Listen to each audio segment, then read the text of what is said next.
মানুষের জীবনটা বড়ই তুচ্ছ, তাই না? এই আছে এই নেই, কখন নেই তুমি নিজেও জানতে পারবে না। মানে এটা অনেক বড় একটা সারপ্রাইজ। তো যতক্ষণ বেঁচে আছি আমার মনে হয় ততক্ষণ মন থেকে খুশি থাকাটা খুব জরুরি। আর তোমার কাছে অনেক টাকা আছে মানেই যে তুমি হ্যাপি একটা মানুষ, এটা কিন্তু কখনোই আমি মনে করি না। তাই বলে কিন্তু আমি এটা মিন করছি না যে জীবনে টাকার প্রয়োজন নেই। অবশ্যই টাকার প্রয়োজন আছে, তবে সেটা অতিমাত্রায় নয়। কিন্তু সবচেয়ে জরুরি যে জিনিসটার প্রয়োজন মানুষের জীবনে, সেটা হলো একজন পারফেক্ট মানুষ, যার সাথে তুমি হাসতে খেলতে একদম প্রাণোচ্ছল হয়ে থাকতে পারবে। কারণ এখনকার দিনে মানুষের জীবনের কোনো গ্যারেন্টি নেই।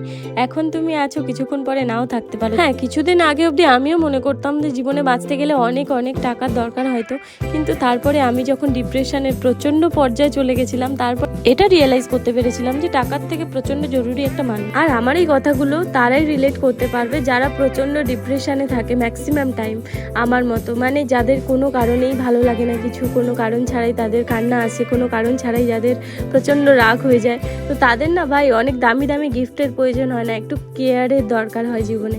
মানে একটু খেয়াল রাখার একজন মানুষ সবসময় আমাকে খেয়াল করবে। আর ওই দেখো সামনে দেখছো পালকোটাটা, এখানে আমি কিছুদিন কাজও করেছিলাম, তো সামনে পড়ে গেছিলো, ভিডিওটা আসতে দেখলাম, ভালো লাগছিল বেশ। অনেক দিন আগেই ছেড়ে চলে গেছি সবটা। যাই হোক, যেটা বলছিলাম, ফিরে আসি আবার। আজকে আমি এসেছি একটু ঘুরতে, কারণ আমার মেন্টাল পিসের একদম 12টা বাজিয়ে দিয়েছে চারিদিকের লোকজন মিলে।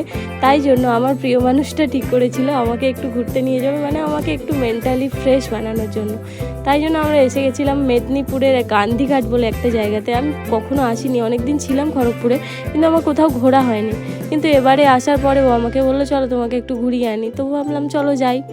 তাই জন্য এসেছিলাম। আর এসে আমরা ম্যাক্সিমাম টাইম ওই মন্দিরটাতেই বসেছিলাম। কারা কারা মেদিনীপুর থেকে দেখছো ভিডিও অবশ্যই কমেন্ট করে জানিও কিন্তু। আর সত্যি কথা বলতে আগের দামি রেস্টুরেন্টে খেয়ে যতটা না আনন্দ পেতাম, এখন ওর সাথে বসে আমি এই চপ পুরি খেয়ে অনেক বেশি আনন্দ পাই তার থেকে।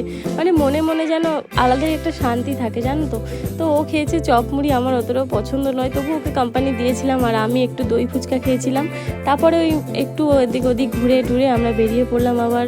আর যেতে যেতে আমার একটাই কথা মনে হচ্ছিল, এই আরও একটু যদি থাকতে পারতাম না, খুব ভালো লাগতো। মানে প্রথমবার ওর সাথে এভাবে ঘুরতে বেড়ানো রাতের বেলায়, তারপরে বাড়ি ফেরার সময় একটু এনফিল্ডের অফিসে ঢুকেছিল, মানে ওর কিছু পার্স গাড়ির দরকার ছিল।